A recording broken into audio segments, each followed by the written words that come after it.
आज की वीडियो में आपको बताने जा रहा हूँ कि कैसे आप टारगेट वर्सेस एक्चुअल सेल्स के ग्राफ्स को इम्प्लीमेंट कर सकते हैं। यानी एक नहीं, डिफरेंट ग्राफ्स आप according to your situation, according to your boss conditions, boss demand, आप ये ग्राफ जो है वो क्रिएट कर सकते हैं। और ये बहुत ही प्रेजेंटेबल ग्राफ्स हैं जो आप लोगों के बहुत काम आ सकते हैं। तो वीडियो को लास्ट तक देखिएगा, मिस मत कीजिएगा कुछ भी, क्योंकि हर एक ग्राफ में कुछ ना कुछ टेक्निक छुपी हुई है। तो चलते हैं हम वीडियो की तरफ।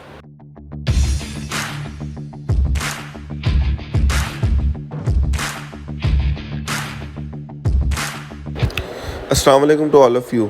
आज की वीडियो है एक्चुअल वर्सेस टारगेट सेल्स के ग्राफ्स को आप कैसे प्लॉट कर सकते हैं।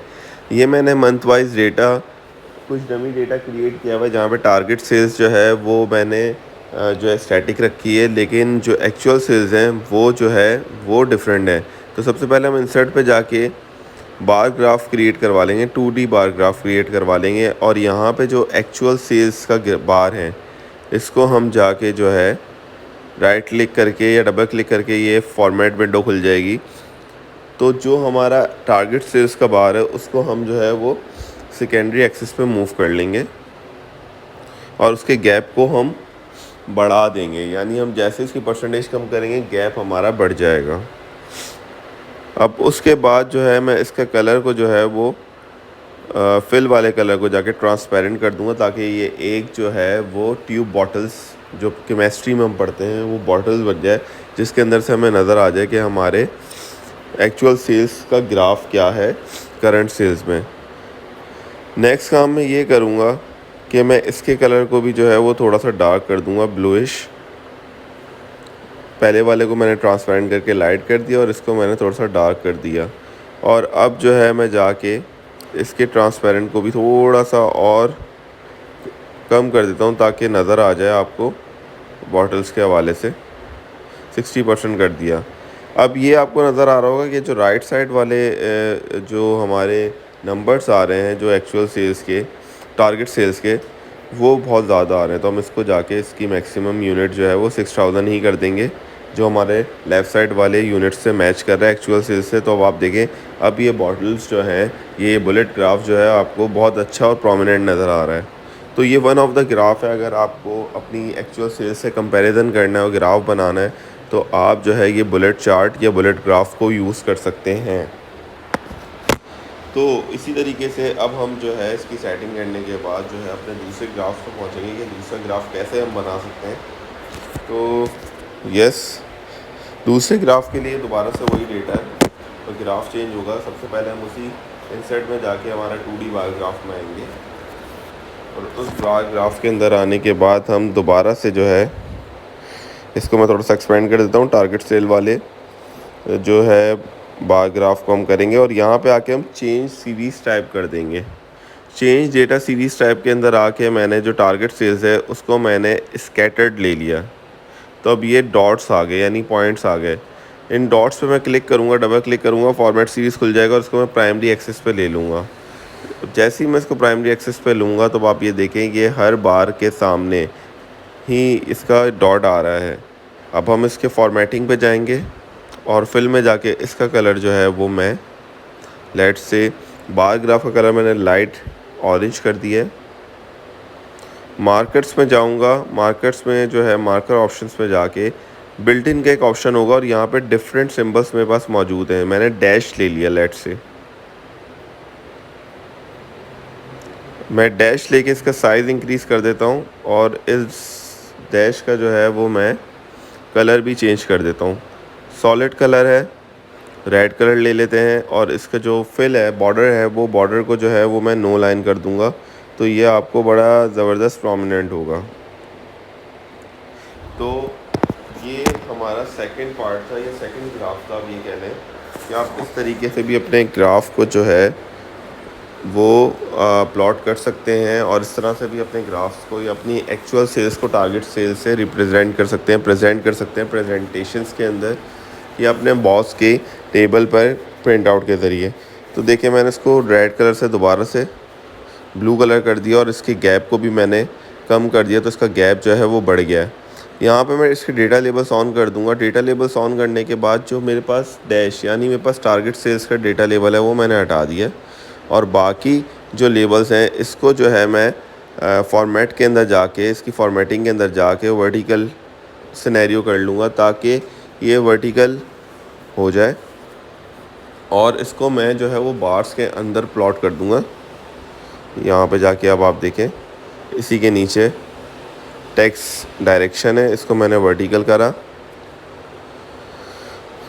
और यहाँ से जाके इसको जो है मैं सेंटर कर दूँगा। इनसाइड करके मैंने चेक करा, इनसाइड एंड करके चेक किया, लेकिन मुझे समझ नहीं आया, तो मैंने सिर्फ सेंटर ले लिया, और सेंटर पे मुझे लग रहा है ये काफ़ी बेटर है। चाहे तो आप इसका टेक्स्ट साइज़ इंक्रीज़ कर दें अकॉर्डिंग टू योर कंडीशन या अकॉर्डिंग टू योर डिमांड। सो ये जो है वो सेकंड पार्ट था। इसी के साथ अब हम तीसरे ग्राफ की तरफ चलेंगे, और तीसरा ग्राफ जो है वो हमारा होगा जिसमें हम ट्रेंड लाइन बनाएंगे, यानी हम सिंपल सा एक ग्राफ बनाएंगे और उसमें हम ट्रेंड लाइन को दिखा देंगे टारगेट सेल्स की।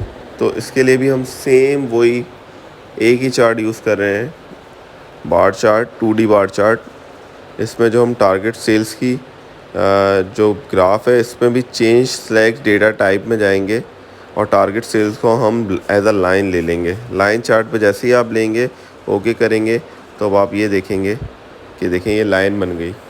तो अब ये लाइन बता रही है कि लाइन जो है वो आपकी टारगेट सेल्स है, और जो मंथ में आपने टारगेट सेल्स से ऊपर सेल्स करी है तो वो आपको लाइन के जो है वो बियॉन्ड ऊपर नज़र आ रही है, अपर साइड पर नज़र आ रही है, और जहाँ आपने सेल्स कम करी है वहाँ पे वो लाइन आपको लाइन से सेल्स नीचे नज़र आ रही है। तो ये आपका तीसरा ग्राफ था, और ये आई थिंक बहुत ही ईजी ग्राफ है, और ये बहुत ही आसानी से समझ आने वाला ग्राफ है। अगर आप बिल्कुल ही एक्सेल में न्यू हैं और ये आप चीज़ दिखाना चाहते हैं तो आप बहुत इजीली इस ग्राफ को बना के अपनी डेटा की इंटरप्रिटेशन कर सकते हैं।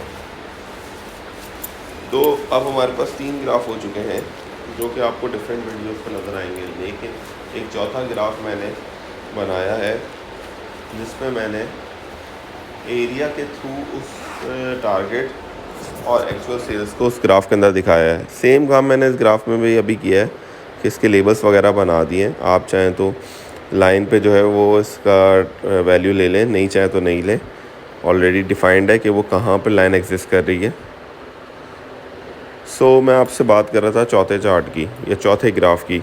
तो वो ग्राफ जो है वो इस तरह है कि यही डेटा आपको नज़र आ रहा है। इस डेटा को मैंने सेलेक्ट किया, इंसर्ट में गया, अगेन मैंने 2D बार चार्ट को क्रिएट कराया, और अब मैं टारगेट सेल्स वाले बार को दोबारा चेंज डेटा सीरीज टाइप करूँगा, और उसके अंदर जाके मैं उसको ले लूँगा एरिया। तो आपको नज़र आ रहा है कि पीछे आपको एरिया नज़र आ रहा है। अब ये एरिया बता रहा है कि आपकी टारगेट सेल्स का जो एरिया था वो ये पर्टिकुलर एरिया था, और आपने अपनी टारगेट सेल्स जो है वो इस एरिया के अकॉर्डिंगली या तो ज़्यादा करी है या अंडर करी है।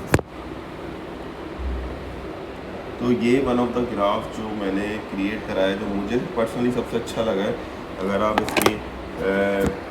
आप इसको लाइटर टोन में प्रेजेंट करें, जैसे मैंने बैक साइड का एरिया जो है वो लाइट ऑरेंज कर दिया और फ्रंट का डार्क ऑरेंज कर दिया, अगर आप इस तरीके का कोई कॉम्बिनेशन के साथ इस चार्ट को यूज़ करें तो ये बहुत ही ज़्यादा प्रेजेंटेबल चार्ट है और बहुत ही मज़े का चार्ट है जो मुझे लगा है। इसके लिए आपको वैसे तो गैप कम करने की ज़रूरत नहीं है, लेकिन ये मैंने कर दिया सिर्फ आपको वीडियो में दिखाने के लिए। लेकिन मुझे लगता है कि आप अगर इसका गैप ज़्यादा कम ना करें तो ये चार्ट बड़ा ज़बरदस्त लगेगा, और आपके सामने इसकी पिक्चर भी बहुत अच्छी रिफ़्लेक्ट हो रही है। तो ये चारों चार्टों में से फर्स्ट एक बुलेट चार्ट और लास्ट वाला ये एरिया चार्ट, ये 2 चार्ट जो है मैं लाजमी प्रेफर करूँगा कि आप जब भी इस पे काम करें तो ये वाले चार्ट ही बनाएं। तो उम्मीद करता हूँ कि आपको वीडियो पसंद आई होगी। अगर आपको वीडियो पसंद आई है तो प्लीज़ इस वीडियो को लाइक करें, चैनल को सब्सक्राइब करें, और ये वीडियो अपने फ्रेंड्स के साथ ज़रूर शेयर करें ताकि जो लोग इस चीज़ में थोड़ी सी भी कॉम्प्लिकेशंस आती हैं जिनको भी, वो आसानी से इस वीडियो को देख के इस चार्ट को बना सकें और अपनी बॉस को, अपनी यूनिवर्सिटी में, कहीं पर भी जहाँ पे भी उनको अकॉर्डिंग टू देयर नीड वो इस चार्ट को यूज़ कर सकें। मिलते हैं किसी और कंटेंट के साथ। अपना बहुत ज़्यादा ख्याल रखिएगा, मेरे चैनल को सब्सक्राइब करिएगा, मुझे दुआओं में याद रखिएगा। टिल देन, अल्लाह हाफ़िज़।